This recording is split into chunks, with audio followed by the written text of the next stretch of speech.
Hello and welcome to Fast Talk, your source for the science of endurance performance. I'm your host, Rob Pickles, here with Coach Connor. Motivation is a tricky thing. Hollywood makes it seem like you're one workout montage away from achieving your goals. But the truth is, effective motivation, whether it's to train on a cold, wet day, race your first race, or finish an Ultraman, is far more complicated. Sports psychologists have identified factors including whether we are intrinsically or extrinsically motivated, and whether we are ego or task-oriented. Sepp Kuss is possibly the most task-oriented athlete we've ever had on this show, and that has driven him to win a stage of the tour and helps him lead his team captain to the yellow jersey. Here to help us dissect this important understanding of motivation is Sonya Looney, a world champion mountain biker and host of the Sonya Looney podcast. Sonya uses her background as a mental performance coach to help us translate the complex psychology of motivation into tools you can use to find your own optimal motivation. Along with Looney, we'll hear from Ryan Bolton of Bolton Endurance Sports Training, Lauren Valley, the owner and head coach of Valiant Endurance, Pro Tour rider for Jumbo-Visma, Sepp Kuss, and Ultraman world champion, Didi Griesbauer. All four will share with us strategies for keeping athletes motivated. So, whether you're driven by internal passion or external rewards, let's make you fast.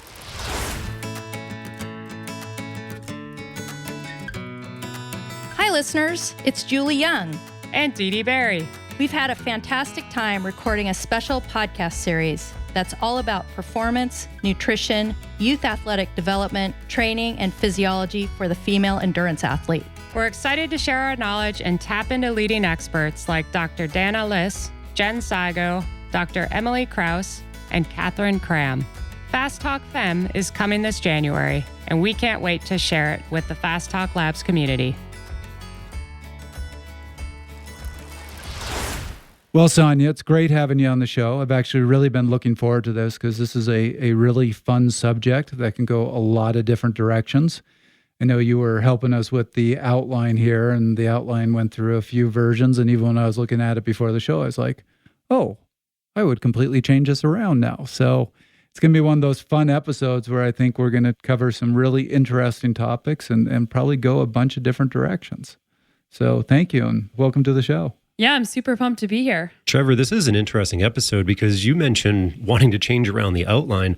In preparing for this, I think I changed around my entire understanding of motivation and task orientation and everything else. So I'm super excited for this conversation too. Yeah, and Sonya, I mean, this is one of the reasons we're really excited to have you on the show, because I know this is something you talk a lot about on your own show. But motivation is one of those really cool things that you think you have it understood, and if you watch a lot of Hollywood movies, it gives you a particular impression of it. But when you really dive into the science and dive into the motivation of very experienced, very mentally tough athletes, it's actually really almost the opposite of what you would think. It's kind of surprising, isn't it? Yeah, and I mean, I think something that's really interesting about motivation is there's so many different theories, and there's different origins of motivation, whether it's to fulfill a biological need or to fulfill a psychological need. And you can drive yourself crazy looking at all the different theories and trying to understand all of them. Yeah, I'd certainly agree with that. There was more research and, man, more in-depth science on this than I really thought that there was going to be looking at it. And it is a little bit overwhelming. So I hope that we're able to find kind of a more clear, simple understanding throughout this episode and walk away with some actionable information for people. So why don't we start with the really simple place? Sonya, what is motivation? How would you define it? Motivation is what causes a person to act. So it could be the reason why you need to do something or that you want to do something. And I think something that people get confused is that they think that motivation is how you act, but that's really goes into like the habits and goal setting piece. But the motivation is what causes you to act. And a lot of times people think about motivation and it's on a continuum. So despite, what is motivating you, it's usually not just one thing or the other. It's usually a bunch of different things that are mixed together on a continuum. And on one side of that continuum, I do just want to point out that there is an actual amotivation such that people really do lack motivation to do things. And that was interesting. Yeah, for sure. And there is a lot of science behind this. So, I mean, what I loved is I thought I was going to be really cool. When I created the outline, I threw the self-determination theory in there with its 3 bullets. And then Sonya immediately comes back and goes, oh, we could talk about that, or we could talk about this theory of motivation, or that 4 points of motivation. So there's a lot of different ways in the science that it's been defined. Where do you kind of land? What theory on motivation would you say is the one that seems to resonate with you? I mean, I think that one of the primary theories of motivation, especially as it pertains to athletics, is self-determination theory. And most people listening have probably heard of this, but the people that do the research, the psychologists and scientists are DC and Ryan, and they talk about autonomous motivation, meaning acting from a place of personal choice, having 3 psychological needs. So the reason why you do what you do is because you're trying to fulfill these psychological needs. And those psychological needs are autonomy, competence, and relatedness. And we can go deeper into what those all mean. So why don't we dive into, I think autonomy is the fairly easy one. That's really, you want to have a sense of self that's independent, or how would you define it? Yeah, it's feeling like you're in control of your own behaviors and that you can take action to impact your goals. So if you don't feel like your actions matter and that you don't have a sense of control, then it's really difficult to be motivated to work towards something whenever you feel like you can't impact that. And it also comes from a place of willingness, volition, and choice.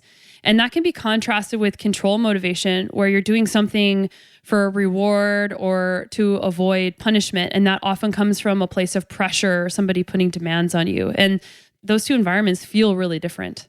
Yeah, and I do want to point out that within this autonomy, it's not necessarily a true independence where you're not related to anyone else. There's definitely a structure with which people are going to work and to cooperate, but it's ultimately the choice with how you're engaging with that and being able to make what you believe are the best decisions moving forward. Yeah, I kind of laugh a little bit because I think about, we were talking about, having kids earlier, and I have a toddler. So you actually try and give your kids a sense of autonomy too. And that's when you give the toddler, 2 choices. You can have this or that. Which one is it? Exactly. And it works incredibly well for any of the new parents out there. Just make sure there are 2 choices that you're okay with. So Sonya, moving on, let's talk a little bit about competence, which I think is important because a lot of this is going to be driving the athletes that we're talking about today. Yeah, competence is believing that you are able to learn the skills that you need to seek mastery. It's saying to yourself or feeling that you are effective and that you have a sense of competence that results in balancing skill and challenge. And I think that the balancing skill and challenge is particularly interesting as an athlete because you can frame that any way you want, whether it's a technical challenge in mountain biking or maybe it's a physical challenge because of the length or the intensity of the event.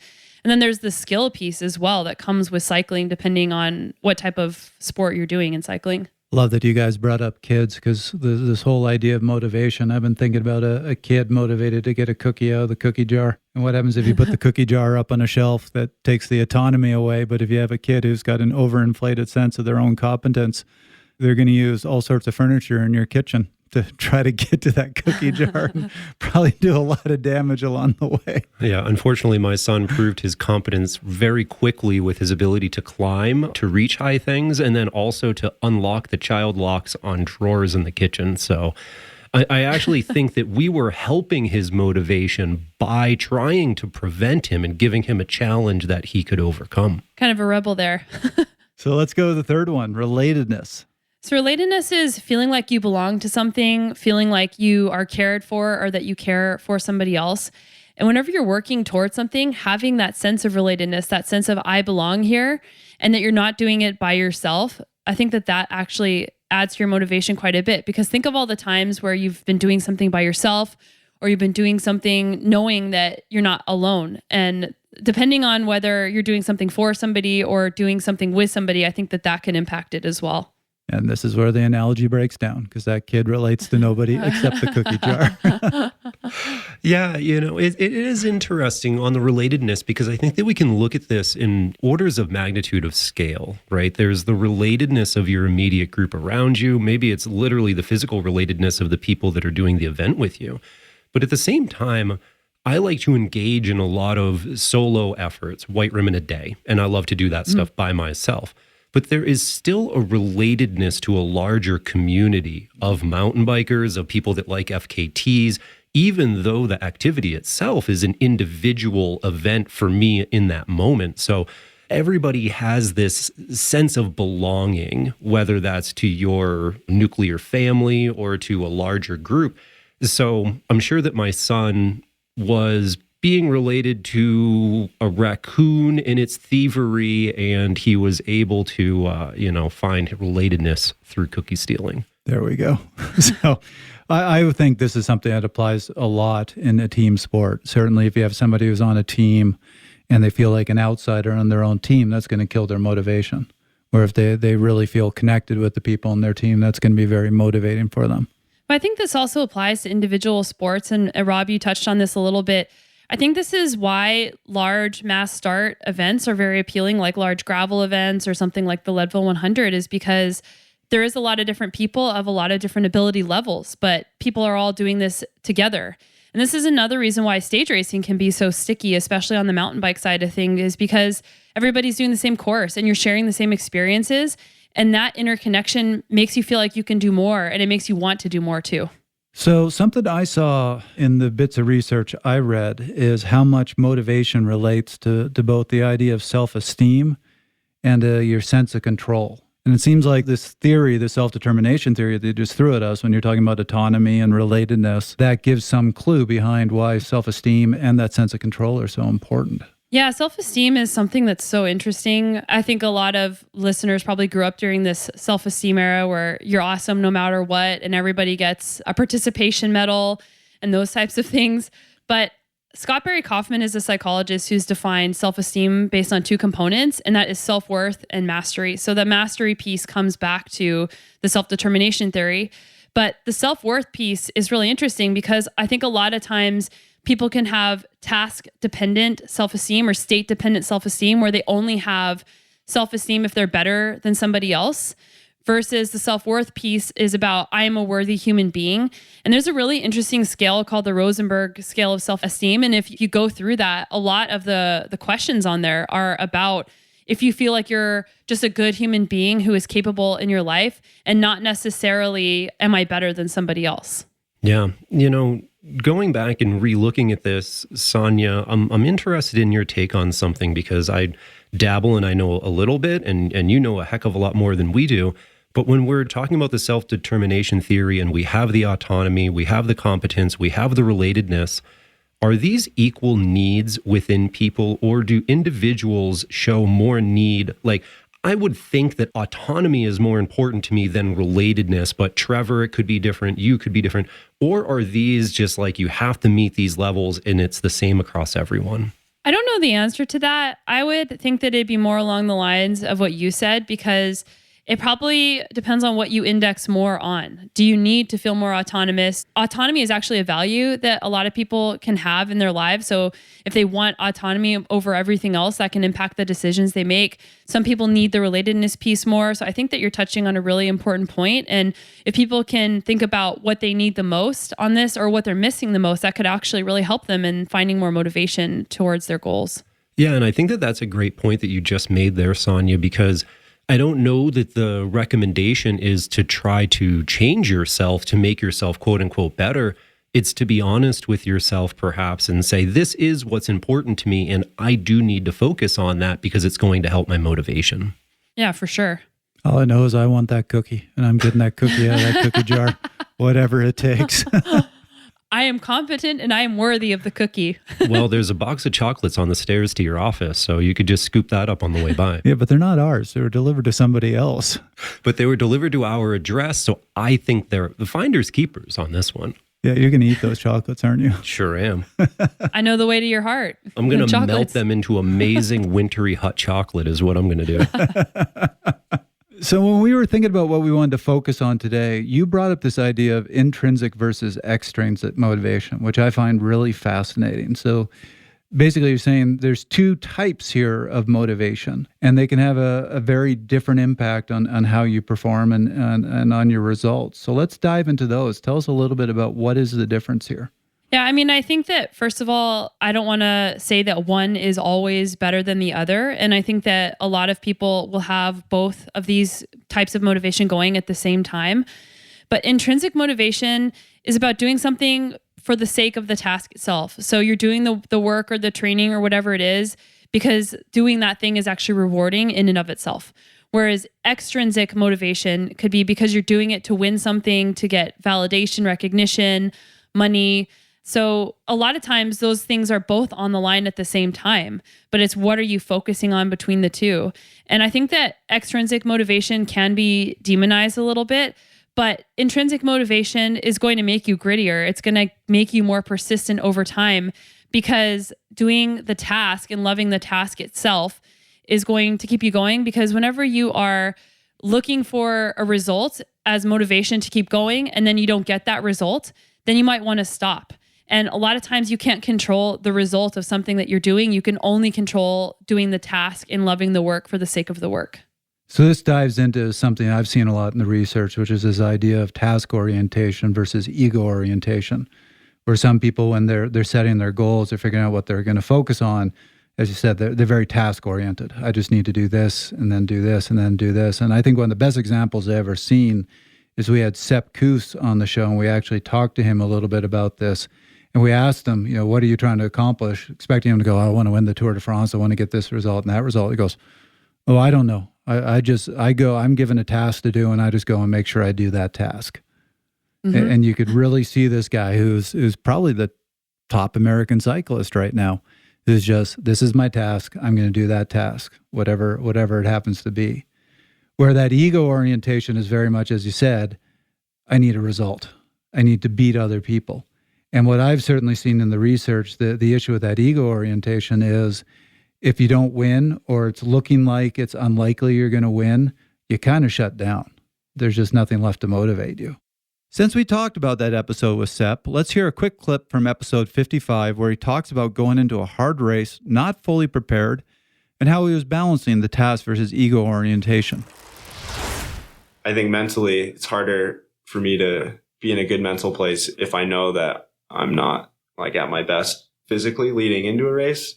I mean, for me, just in general, it's an adjustment being with team trainers and everything. Not in a bad way. It's just, I'm used to being very autonomous. And for me, I don't need people checking in to see how I'm doing, training. I just do the work and confident in what I do. And then it usually works out. But yeah, before that race, I was in a bad place physically. And I think maybe mentally too, just because I knew that, this is going to be a hard race. I'm not anywhere near my best shape. And even in my best shape, it would still be a really hard race to get through. So.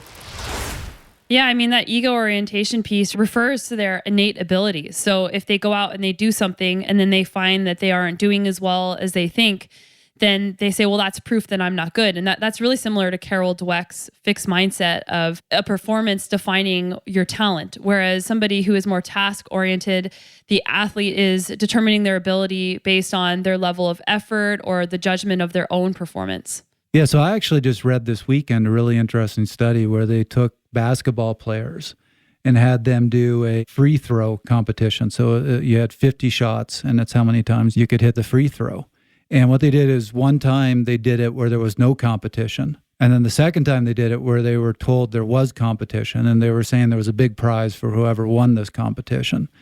And then they basically lied to these people about how far behind they were in the free throw contest to get them very stressed about the competition. And then they assess these people in terms of that intrinsic versus as extrinsic or task versus ego-orientated. And what you saw was the people that were highly ego-motivated and low task, as soon as they had that competitive stress where they were told, oh, you're way behind, their performance plummeted compared to what they were able to do when they weren't in the competitive situation.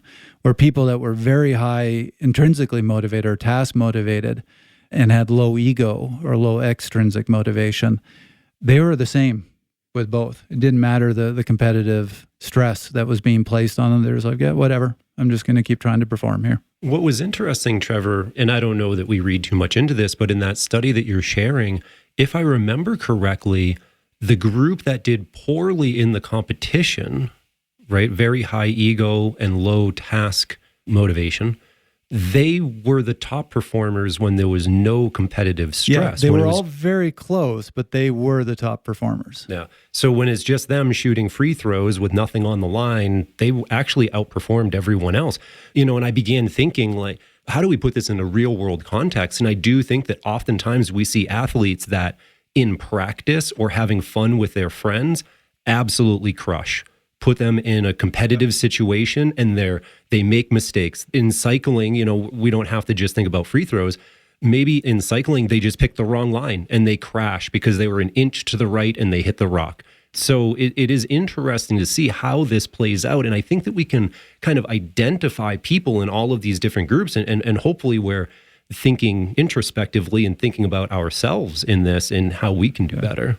Well, Sonya, I'm really interested in your thought on this because Rob's dead right. That it did surprise me a little bit that the group that is the most motivated by competition, by comparing themselves to other people, performed the worst in a competitive situation, performed the best outside of competition.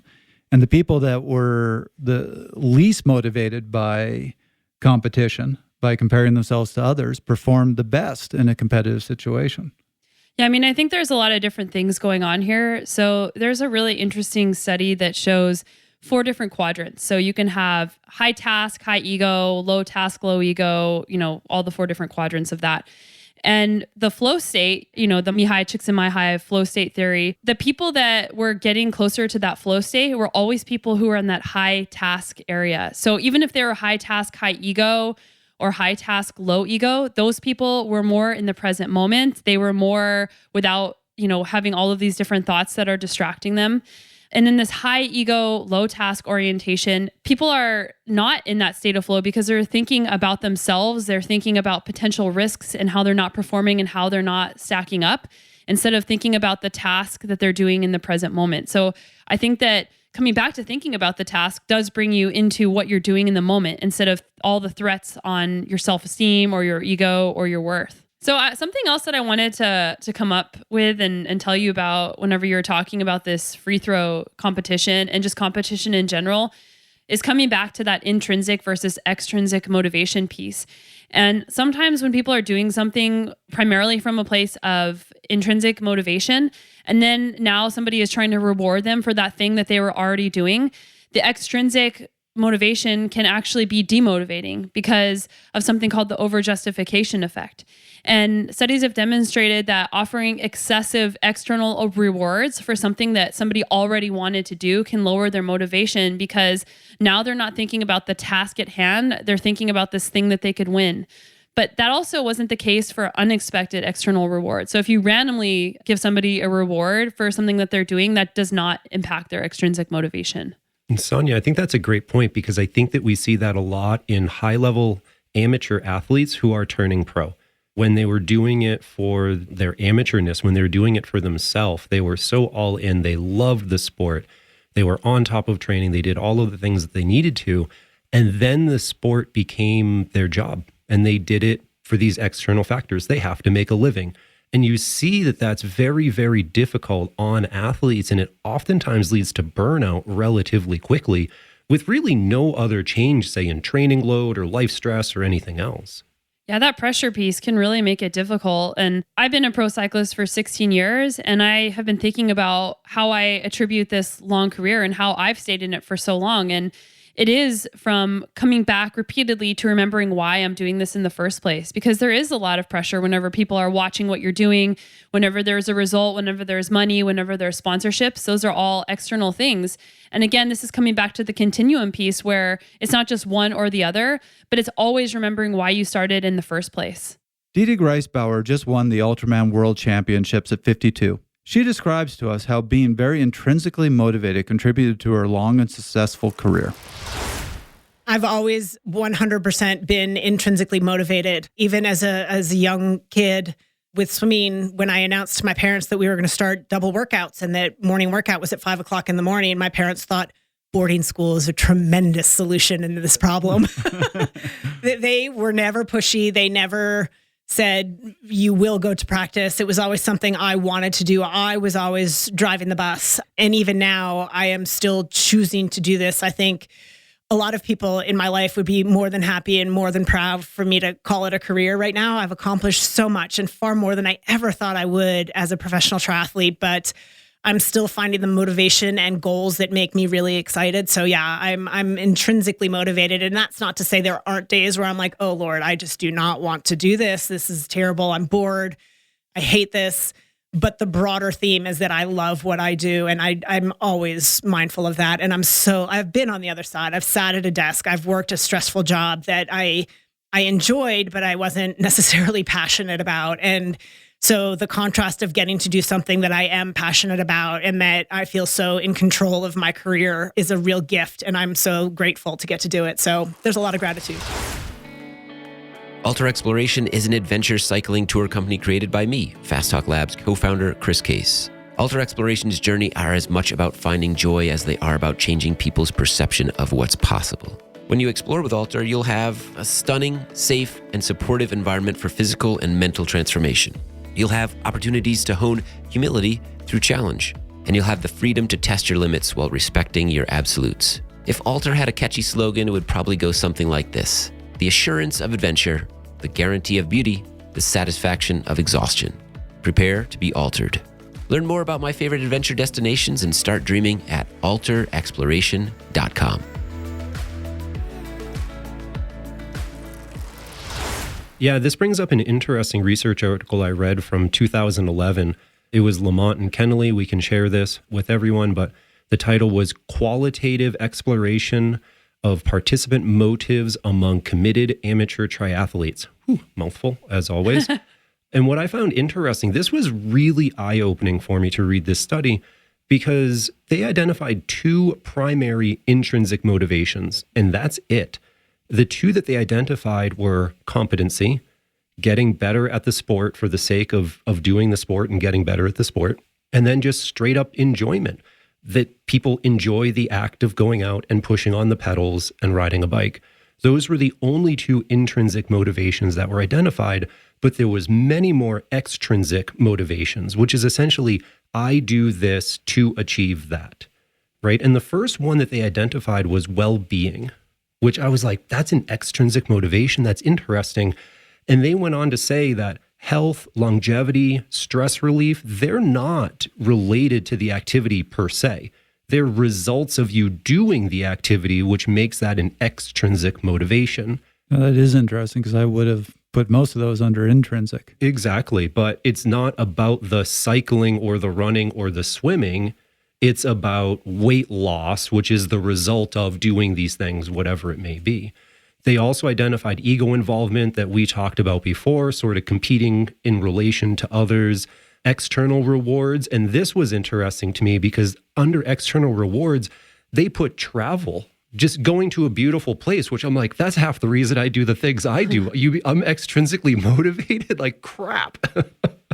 But yeah, travel, buying new equipment, being able to eat food as an external reward. Sociability, I found really interesting. The friendships that are developed, that's extrinsic because it's not related to the enjoyment of the activity itself. Self-transformation, they identified, lifestyle enhancement, right? That's improved health, making better choices, being a better person. And then the last one that they identified that's common among amateur triathletes is enduring commitment, completing something that you started because you complete the things that you set out to do.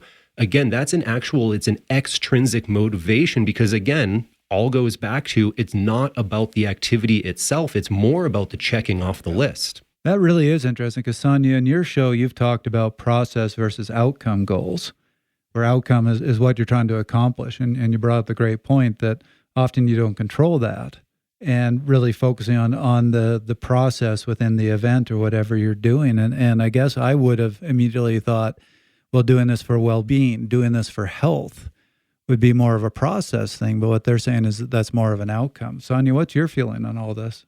This is super interesting because I think that this also comes back to what you value in your life. And that in and of itself could become an intrinsic thing.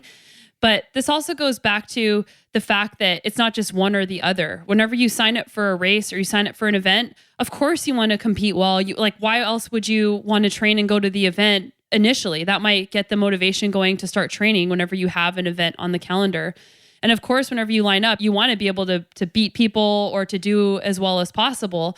You can have primary and secondary goals when you get to a start line. So maybe your secondary goal is a specific outcome that you hope to get at the race, but then you have a process-oriented goal of maybe it's start at a pace where I don't blow up, or corner really well, or have a good attitude from start to finish, whatever these process-oriented goals are that you have control over. But that doesn't mean that you don't care about the outcome and that you don't have other goals in mind too. So one other thing I just want to bring up here that's somewhat related to what we're talking about right now, but I found this really fascinating, is I looked at a paper called Studying the Effects of Self-Talk on Thought Content with Male Adult Tennis Players. And I was really surprised by the results of this study. So it was looking at using self-talk.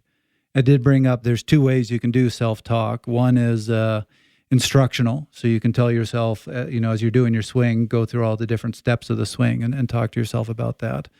And then there's that more motivational self, building yourself up type self-talk, that I belong here, I'm as good as my competition, whatever. What was the guy on Saturday Night Live? Trevor, you're good enough, you're smart enough. Thank you. That's gosh darn it, people like you.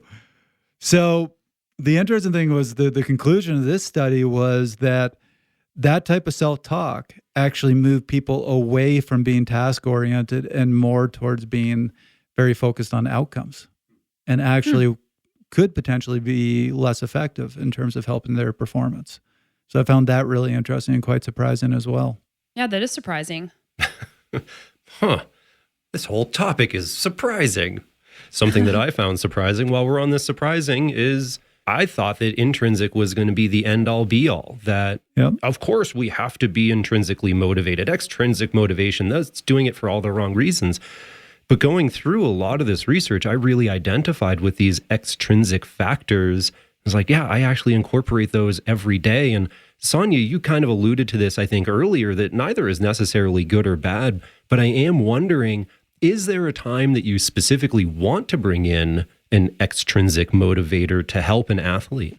Yeah, I think using extrinsic motivation as a short-term motivator or somebody who is just getting started into something can be really effective. So if somebody is trying to get motivated to learn something new, if somebody is trying to get short-term feedback so that they feel motivated, that they are competent to continue, and sometimes people need that comparison against somebody else.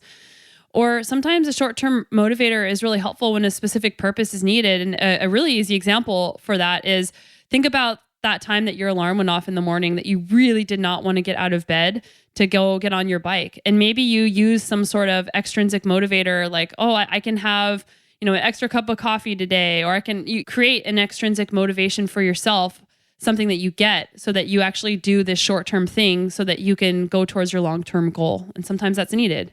Yeah, those are perfect examples, Sonya. And it really made me think that I think oftentimes whenever we begin something new, it was probably an extrinsic motivator that got us there.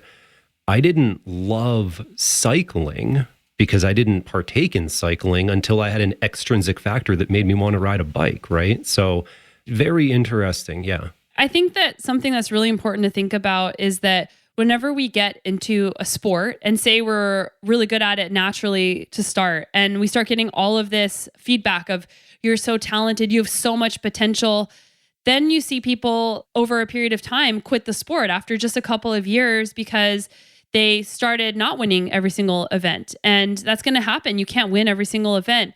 And it's such a shame because you have this person that loved the sport, that was probably talented at it, but then they quit because they were so focused on this extrinsic portion.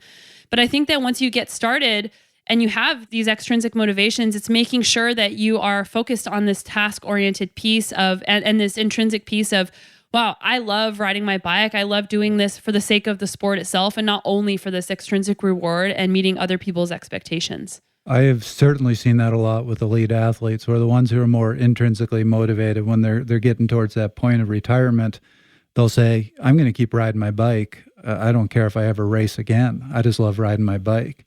Where I've seen people who are very extrinsically motivated, as soon as they are not at that elite level and not competing at their best, they literally hang up the bike and never touch it again. Well, that's because riding a bike was a means to an end for them.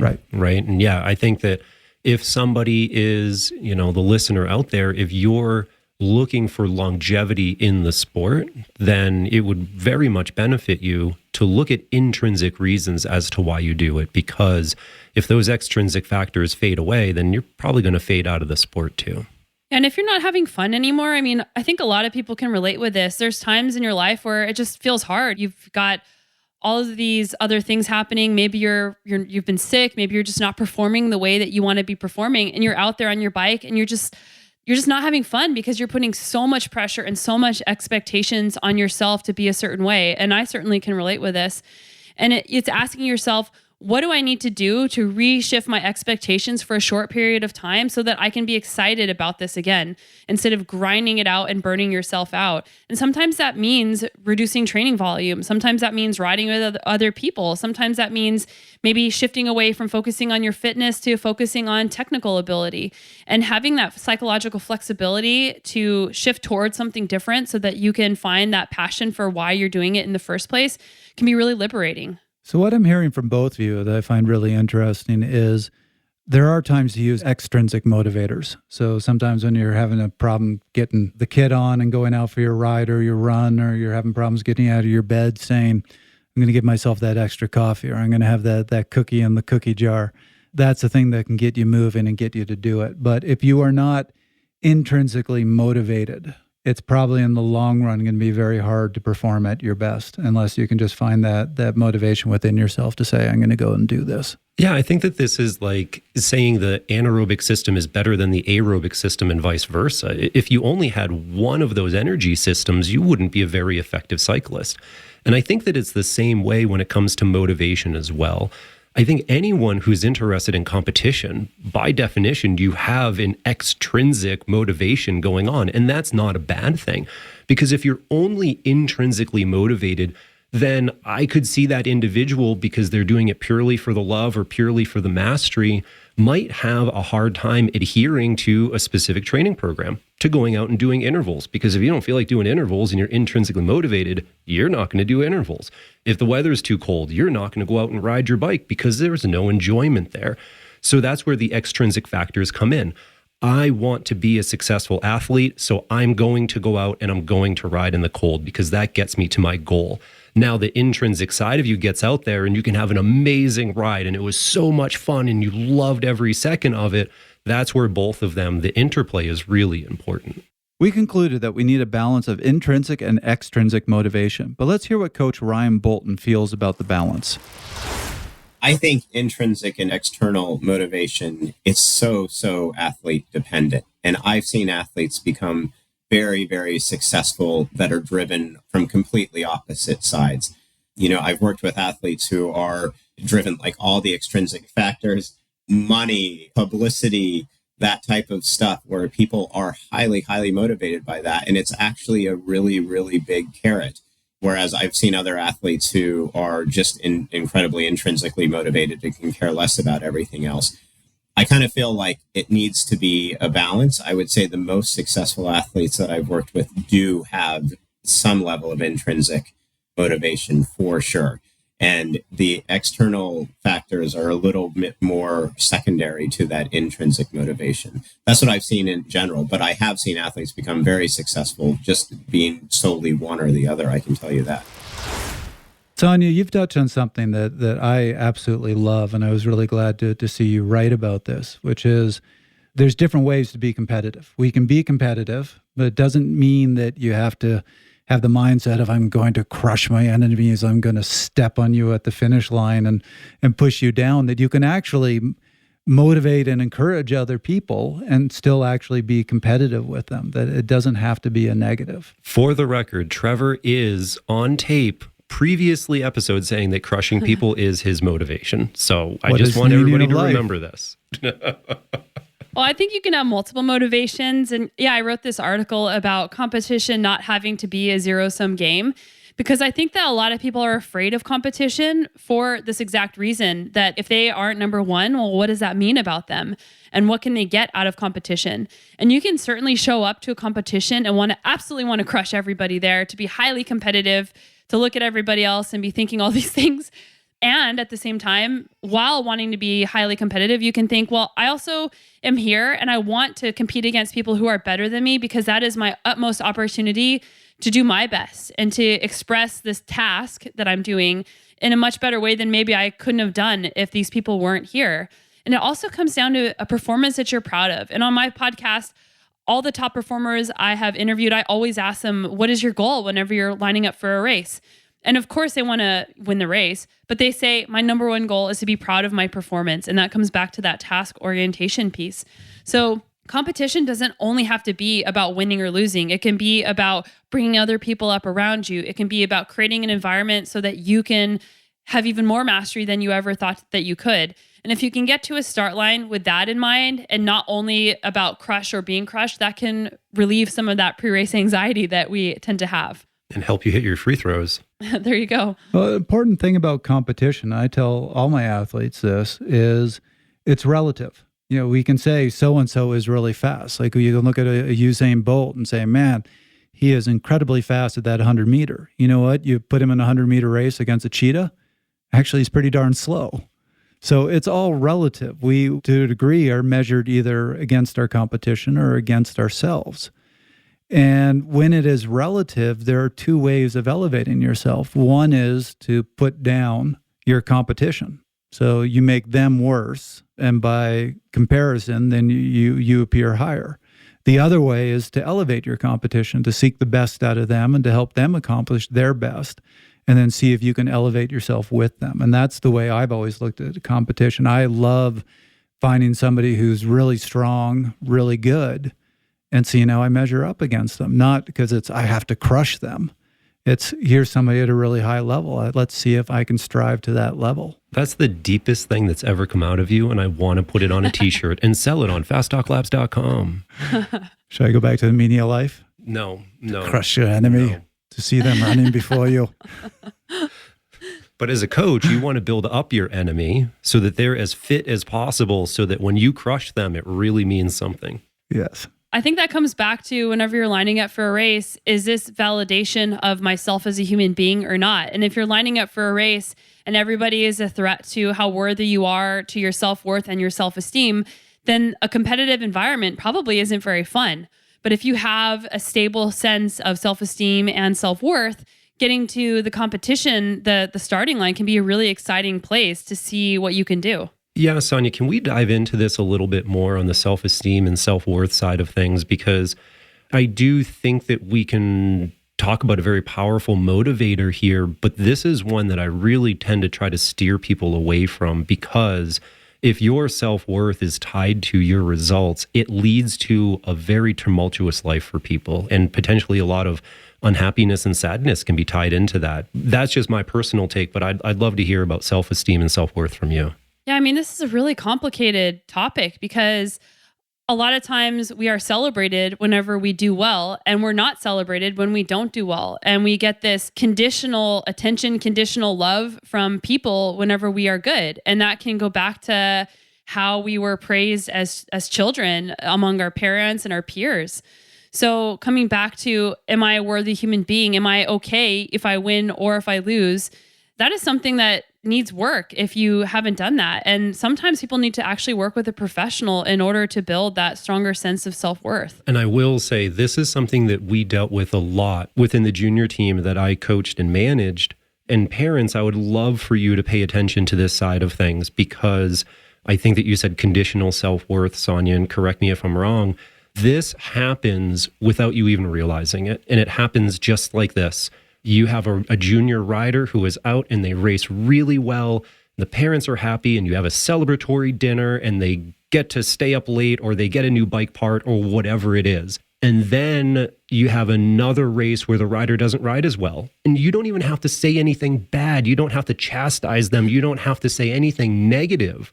But not having those positive rewards, the rider notices those things, and they say, when I ride well, I get ice cream, and ice cream is good, therefore I did good.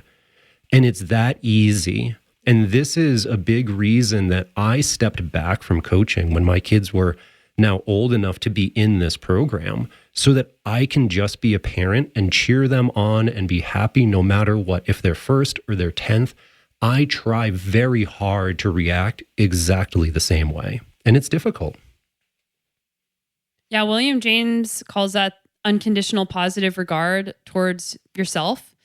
And I think that whenever we start giving people things for doing well at something, but not giving them anything when they don't do well, that can become really challenging. And that's where, I mean, all the listeners probably can relate with how you think about failure. And whenever you didn't do as well as you were hoping, or whenever something went wrong, what can you learn from that situation? And celebrating that growth and that learning piece as much as winning the race.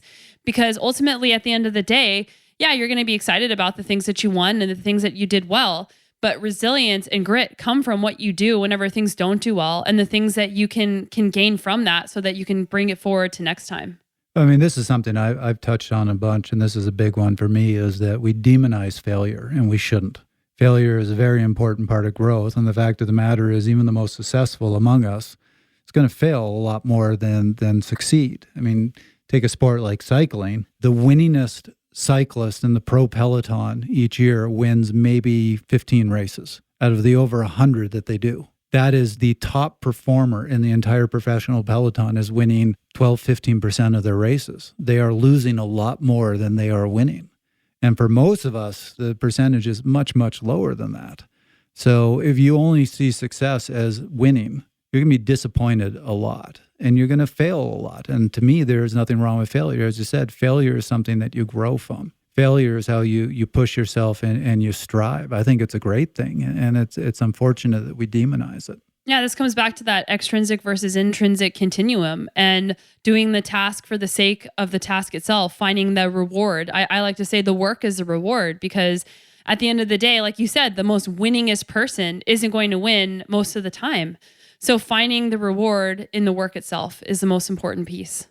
Yeah, I can tell you from my personal experience, if anybody ever asked me what was the race I performed the best at, it was also the race I finished so far behind the peloton, they were actually tearing down the finish banner when I crossed the finish line. And I look at that race. I performed so well in that race. My legs were on fire. I was doing great. Snapped my bike chain. Kind of took me out of the race. But that goes back to when we talk about the performance versus focusing on the outcome.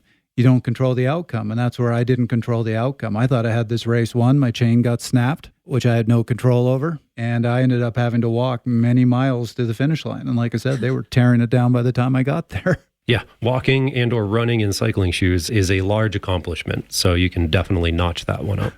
In some of the talks I've done, I have pictures and stories. And I noticed that a lot of the pictures I use are of me walking my bike. And I always promise people that I actually do ride my bike. Yeah, but Sonya, looking back at what you've done over the years, you're definitely involved in a lot of extremely grueling events that make it impossible to pedal every foot of that activity. Yeah, so going back to what you said, Trevor, it's about a performance that you're proud of. And I wrote this in that article I wrote about competition, that my most proud cycling accomplishments were at races where I didn't win. And it's because I was better than I ever could have been. And it didn't matter how I was relative to somebody else. And conversely, I mean, I've had races that I've won and I look back on and go, oh, it was nice to get the win, but I didn't feel like I performed all that well and don't feel the satisfaction from those races. I want to add one more thing about motivation. A lot of times we are waiting for that feeling of motivation to get started. So whenever we're talking about that example of waking up early in the morning or going out when it's cold, we're just waiting for motivation to strike, and it's never going to strike. And then we might never go out. So motivation follows action. So something that I started using when I trained through both of my pregnancies, and something I started using with my first pregnancy was to make the goal to show up instead of to ride for a certain period of time. And if we think about, if we only have an hour or maybe something happened in our schedule, oh, it's not even worth going for an hour. But if the goal is to show up and have your motivation follow the action instead of the other way around, you leave space so that you give yourself a chance to actually perform instead of just waiting to feel a certain way. So I think with the time we have left here, what I'm really interested in hearing from you is how to take everything we've been talking about and for athletes to apply it to their training and to their racing. Yeah, so I think the first thing to do is to look at your goals or the reasons why you're doing something and decide where you are on this continuum of intrinsic versus extrinsic motivation. So think about that. And then revisit the self-determination theory of autonomy, competence, and relatedness. And if you're struggling with motivation, maybe see which one of those pieces that you need to add in a little bit more. Yeah, Sonya, I think that makes a lot of sense. And the being honest with yourself aspect of this, I think is really important, right? This is a topic where people can think that they know what the ideal answer is and try to morph themselves into achieving what that ideal answer is. But ultimately, being honest and saying, these are the things that motivate me. And if I'm struggling with motivation, then maybe I need to rethink how things are going, dive in a little deeper, change my viewpoint. But at the very least, you have to start with that understanding of the basis of where you are. Yeah, and then going back to that task versus ego orientation and realizing that if you can find ways to be more excited about the work and the task itself, that you're going to enter a higher level of persistence and motivation and flow. And it's okay to have a high level of ego orientation as long as you can bump up that task orientation piece.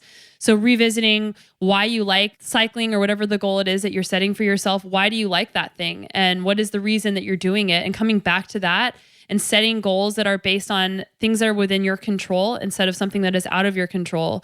And that can be a way to boost up that task orientation piece while still holding wherever you are on the ego orientation spectrum. Exactly. I mean, it is okay to say, yeah, I'm ego-oriented. I get a thrill from crushing other people. Hopefully you do it nicely and you buy them a beer afterwards and you tell some good war stories, be a good person about it.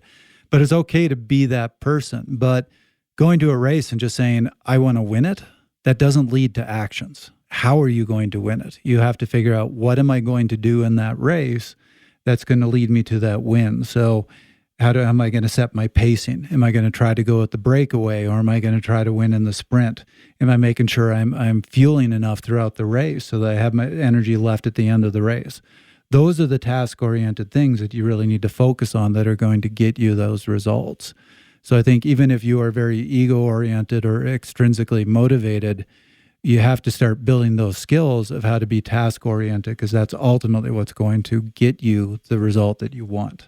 And also the training leading up to the event, you're doing it because of who you are. This is an identity-based goal or habit that you are continuing to wear that groove in. So you're not only training because of the race, you're training because you like training in and of itself. Yep. Yeah, I definitely think that that's a really important key to longevity in the sport. At some point, it has to be about you just enjoy the activity for what that activity is. And I think that a lot of people do get there once they're involved in the sport, once they begin to get that mastery and that competence that we talked about earlier in the episode. It makes a lot of sense. Yeah, or if you're plateauing or backsliding, which happens to all of us, going back again to why you're doing it and what makes it fun, and then trying to reshift those expectations so that it can be fun again. Finally, let's hear from Coach Lauren Valley with one more reason why being intrinsically motivated is important. Intrinsic motivation is really important, particularly for athletes who race long course triathlon. The training to be successful at long course triathlon is grueling. It really just is. And so it takes a special athlete to be really invested in the day-to-day of being a long course athlete. And so one of the things that I strive to do in the programming for my athletes is to reinforce confidence. And so by using perceived exertion, this is actually one of the main reasons I coach by perceived exertion. What it allows an athlete to do is check in on, okay, what is fast today? If I have, that's my language for highest output. And so an athlete may be doing a session at the track, trying to do efforts at fast, and their pace may be 20 seconds off from the previous week. But if that athlete can be flexible and make the session work, and if after the session they're like, Coach, that was all I had, 100% honest, that is all I had, then what that does, instead of looking at that workout like a failure, like, oh, you were 20 seconds off your paces, that was terrible. What you can do is you can reframe it with the athlete and say, wow, okay, you say you felt pretty miserable when you started that warm-up and you still got through that session and you still produced fast on blasted legs. And this is a session that you can pull from when you are out on the Queen K between the Energy Lab running back to Pilani. You're going to feel blasted. but you're going to have the confidence that we've rehearsed this over and over and over. And that's how I help build intrinsic motivation. It's really just showing the athlete that they can do harder things than they imagine they can do.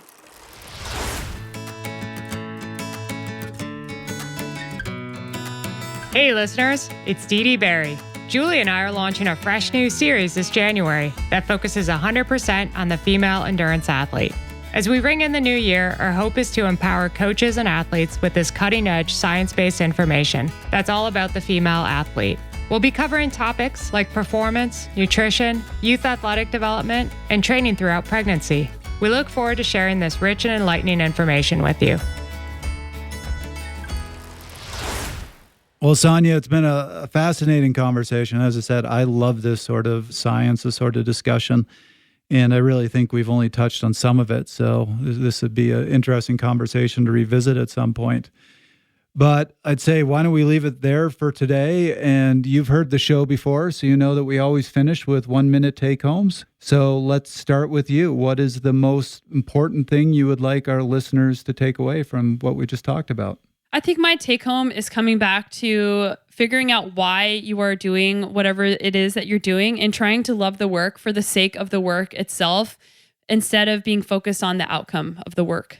Yeah, for me, I just want to emphasize that point again of if you're an individual who's working with an athlete, whether that's a coach-athlete relationship or a parent-child relationship, know and understand that your communication in regarding to results or reward for their performance, that can very much flow back to the athlete and have major effects on the intrinsic and extrinsic motivation, on the reward state for that person. So just always be cognizant of that communication, of that reward structure, whatever it may be, and just make sure that it's aligned with your athlete, that it's aligned with your intentions. Can I add something in there? No, Please. It was my take home, Sonya. Go ahead, Sonya. Just going back to that growth versus fixed mindset piece of rewarding the effort instead of the result. And that's exactly what Rob is talking about. So talking about their effort first. So I'm going to start with, I used to get asked when I was up at the center up in Canada, could you tell if people were going to go very far or if they weren't? And they'd always ask me, what did we look for? And it was never, oh, we looked for this test on a lactate test or a VO2 max test. I mean, those certainly helped. But there was just an attitude that you would see in athletes or a mindset that you just, I'm not sure I could quite describe it, but you just recognize it and went, yeah, that person's going far. They've got that mindset. And I think we've talked a lot about it here. And it's not what you see in the movies. You'd actually be quite surprised. As I said, it's not somebody who's, I have to crush my enemies. It's much more somebody who's often very just focused on what's the task at hand and how they get there. They're very intrinsically motivated. So, whatever it is, I think that mindset is very important. And as much as I've beaten up on the movies, I'm just going to leave with one of my favorite moments in a movie, one of my all-time favorite movies, which is Rocky. There's that moment right before the fight where Rocky's talking to Adrian and just says flat out, I can't beat this guy. But that's not why I'm going into this fight. He basically said, I just want to go into the ring and see if I can go 12 rounds with this guy. And that, to me, was just a great example of the mindset. It wasn't, I have to win, I have to crush. It was really that, let's just go see where I measure up. Yeah, the mastery mindset. I thought it was going to be something from Terminator, but I do love Terminator. It's a good movie, too. I'm not sure it has a lot of sports psychology in it. Well, Sonya, we appreciate you coming on the show today. It was a fascinating conversation. I know that I certainly learned a lot. We're looking forward. I think that listeners should definitely check out your podcast. You definitely proved your competency here today. And, I thank you very much. Thanks so much. That was another episode of Fast Talk. Subscribe to Fast Talk wherever you prefer to find your favorite podcast. Be sure to leave us a rating and a review. The thoughts and opinions expressed on Fast Talk are those of the individual. As always, for more endurance sports science information, you can check out our knowledge base at fasttalklabs.com. For Sonya Looney, Ryan Bolton, Lauren Valley, Dee Dee Griesbauer, Sepp Kuss, and Trevor Connor, I'm Rob Pickles. Thanks for listening.